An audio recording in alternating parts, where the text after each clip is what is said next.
dear students.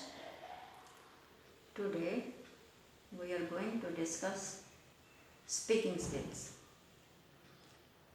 आपने अभी तक रीडिंग स्किल, राइटिंग स्किल और लिसनिंग स्किल कर ली है.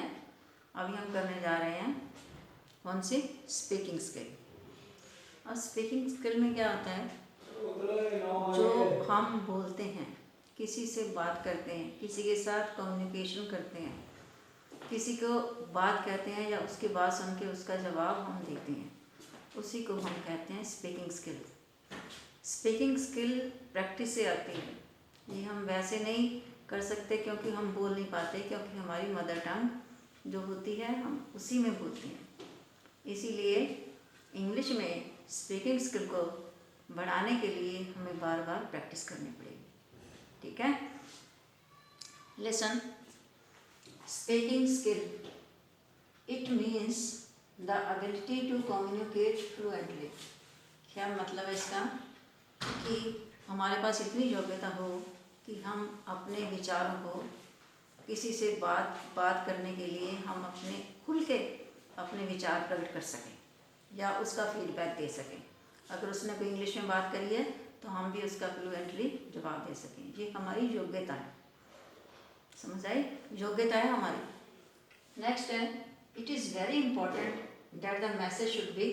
पहले इट इज़ वाइटल स्किल. बहुत बहुत विशाल है ये स्किल, बहुत विशाल है, क्योंकि इस पे हम सब चाहते हैं बोलना, लेकिन हम उतनी फ्लुएंटली नहीं बोल पाते जितना कि इंग्लिश मीडियम वाले बच्चे बोलते हैं. ठीक है? इसीलिए इसको एक्वायर करना पड़ता है, प्राप्त करना पड़ता है. कैसे प्राप्त करेंगे? प्रैक्टिस के द्वारा. बार बार अगर प्रैक्टिस करेंगे, बार बार मुंह से कुछ आपके निकलेंगे, शब्द निकलेंगे, तो हम इसको बोल पाएंगे. ठीक है? बहुत स्किल विशाल है. It is very important that the message should be meaningful.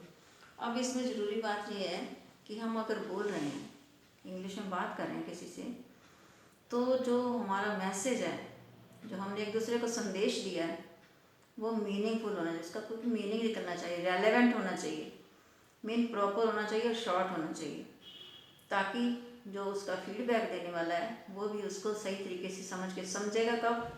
जब लिसनिंग करेगा. लिसनिंग का चैप्टर हमने पढ़ लिया. लिसनिंग अगर अच्छी होगी तो हमारी क्या है?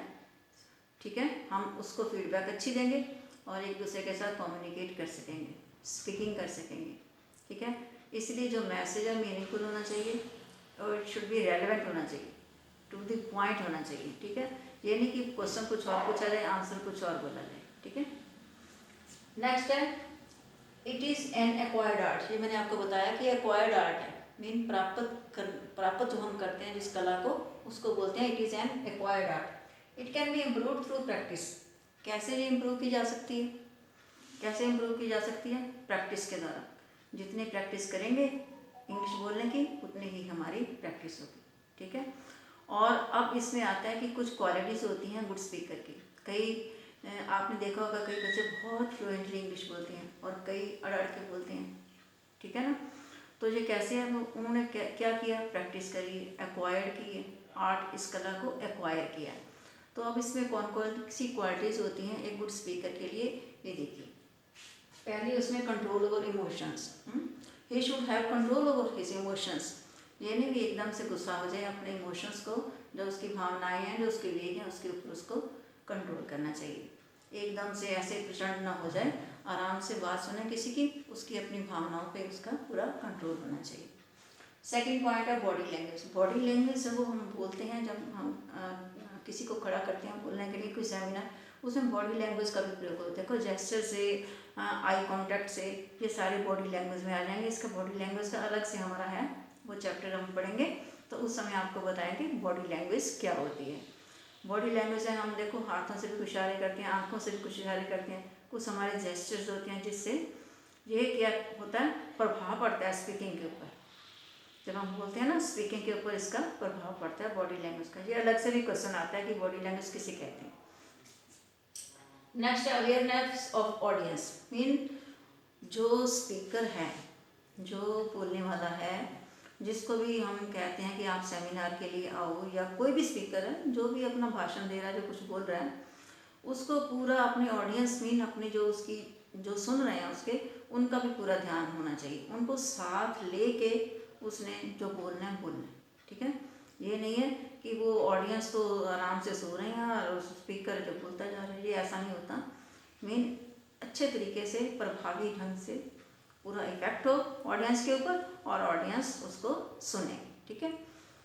नेक्स्ट है हमारी पोलाइटनेस। पोलाइटनेस मीन उसमें क्या होनी चाहिए, नम्रता होनी चाहिए, एकदम से नम्र स्वभाव का होना चाहिए, यानी उग्र स्वभाव का हो,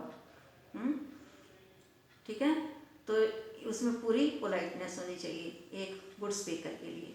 ये सारी क्वालिटीज़ अगर होंगी तो स्पीकर अच्छे तरीके से बोल पाएगा और कवर कर सकेगा अपने मैसेज को ठीक तरीके से, उसको लिसन करके उसका फीडबैक सही तरीके से दे पाएगा। नेक्स्ट आता है हमारा क्लैरिटी अबाउट टॉपिक। जो उसने टॉपिक बोलना है, जो भी बोलना है किसी भी टॉपिक पे, जैसे हम आपको बोलते हैं कि चलो वंडर्स ऑफ साइंस पे आप सेमिनार है आपका, ठीक है। तो इसी तरीके से टॉपिक को सबसे पहले जब कोई आए तो उसको सबसे पहले टॉपिक को क्लियर करना है कि मैंने कौन सा टॉपिक बोलना है, ठीक है। नेक्स्ट है हमारा करेज और sincerity. Courage, he should have courage, बोलने के लिए करेज होना चाहिए, हौसला होना चाहिए। ये नहीं उसकी वहाँ हाथ पैर कांपने शुरू हो जाए और आवाज़ लड़खड़ानी शुरू हो जाए, ऐसा नहीं होता गुड स्पीकर के लिए। मेन उसे पूरा हौसला होना चाहिए, जिसको भी भाषण दे रहा है अपने समझाने, जो उसने जिस भी टॉपिक को लिया उसको समझाने की कोशिश करे और उसे पूरा ईमानदार होना चाहिए, सिंसियर होना चाहिए, ये भी उसकी क्वालिटीज़ में आता है। नेक्स्ट आता है कि look at the audience and positive mind. Look at the audience mean जब वो बोल रहा है, जब वो अपना भाषण दे रहा है, जब किसी तरीके से जो भी उसने डिलीवर करना है, तो वो अपने ऑडियंस की तरफ, जो सुन रहे हैं ऑडियंस उसको बोलते हैं, उनकी तरफ ध्यान भी दे। ये नहीं आंखें बंद करके अपना भाषण देता जाए और वो उसकी आंखें बंद हो, लेकिन उसको देखना है कि वाकई में ही जो ऑडियंस है वो उसके भाषण को या उसके लेसन को या उसके मैसेज को सुन रहे हैं या नहीं सुन रहे। ये गुड स्पीकर की क्वालिटी है। और उसका माइंड क्या है, पॉजिटिव होना चाहिए, पॉजिटिव एटीट्यूड होना चाहिए। ये नहीं कि नेगेटिव ही सोचता रहे, ठीक है गलती करी है एक्सक्यूज़ में बोल दो, सॉरी बोल दो, थैंक यू बोल दो, अगर गलती की है तो मान लो, ठीक है। पॉजिटिव एटीट्यूड होना चाहिए। ये नहीं होना चाहिए कि हमेशा नेगेटिव बातें करे, बुरे बुरे ख्याल उसके मन में आते रहें। जिस तरीके से विचार आएंगे उस तरीके से उनको डिलीवर कर पाएगा। इसीलिए उसको हमेशा पॉजिटिव माइंड होना चाहिए। हर जगह कोई उसका कोई काम करे थैंक यू बोले, ठीक है। तो ये सारी क्वालिटीज़ हैं एक गुड स्पीकर के लिए। और गुड स्पीकर कैसे बनेगी, हम बार बार प्रैक्टिस करेंगे। देखो इसमें आता है कि we all want to speak English but we can't, why? Because our mother tongue